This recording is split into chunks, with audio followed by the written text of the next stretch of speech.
Dumating na in-order ko na audio interface mula sa Teyon. Ito yung Teyon Q26. So, kadarating lang nitong in-order ko na audio interface mula sa Teyon. At tignan natin yung laman ng package muna. Ayan. Meron tayo ritong maliit na papel. Tapos yung kanyang interface mismo ay, wow, silyado. Teka, tignan muna natin yung ibang laman. Meron siyang user guide o yung manual natin. Ayan. At syempre, mayroon siyang kasamang cable. Tingnan natin kung anong klaseng cable to. So, type A to type B yung kanyang cable na kasama. Ito yung tinatawag nila na pang-printer na cable. Ito yung karaniwan na makikita natin sa mga recording interface o sa mga audio interface.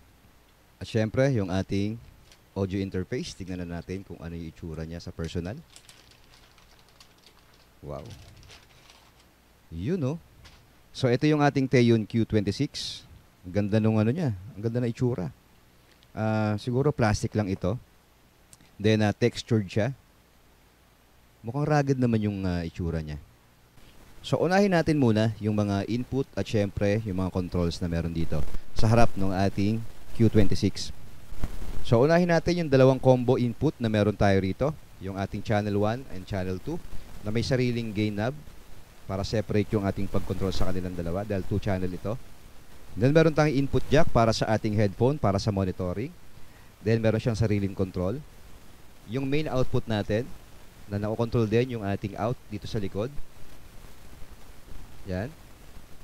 Then sumunod yung ating effects. Meron tong effects. Dito lang ako nakakita ng interface na merong effects. Although parang sa dinig ko, parang echo lang siya. Hindi gaya ng mga interface na iba, gaya nung dalawang yon na nakikita nyo. Yung ating Euphoria UM2 at yung ating M-Track na M-Audio M-Track Solo, walang mga ano yan, walang mga effects yan. So, plain lang sila na audio interface. Samantalang dito, meron naman siyang sariling effects. So, kung plano mo mag-recording na merong effects na, pwede mo magamit itong kanilang effects na nilagay dito. Then, para ma-activate yan, meron tayo ritong switch sa taas. Sa kabilang side naman, meron tayong switch ng 48 volts sa phantom power para kung gusto mong gumamit ng mga condenser mic. Then meron tayong plus 10 dB na boost na meron sariling switch para sa mga instrumento. Then sa likod, makikita naman natin yung ating input para sa ating PC. Pag nag-connect ka sa PC, automatic na magpa-power yung ating interface. So ito yung interface na pwede mong i-connect yung mga smartphone nyo diretso sa ating audio interface. So para sa mga nagla-live streaming, okay na okay to kung wala kang ginagamit na PC or laptop. Dito ka na lang magkukonect ng phone mo diretso. Then pwede kang mag-connect ng mic at iba pang mga music source. Then meron kang magagamit na effects para sa voice mo. Then yung ating main out, kung gusto mong mag-connect sa mga speaker na mga active or mga studio monitor. So ang main reason ko kaya ako siya binili ay para makakuha ko ng high resolution na audio dito sa ating interface. Dahil meron siyang 32-bit, 384 kHz na resolution.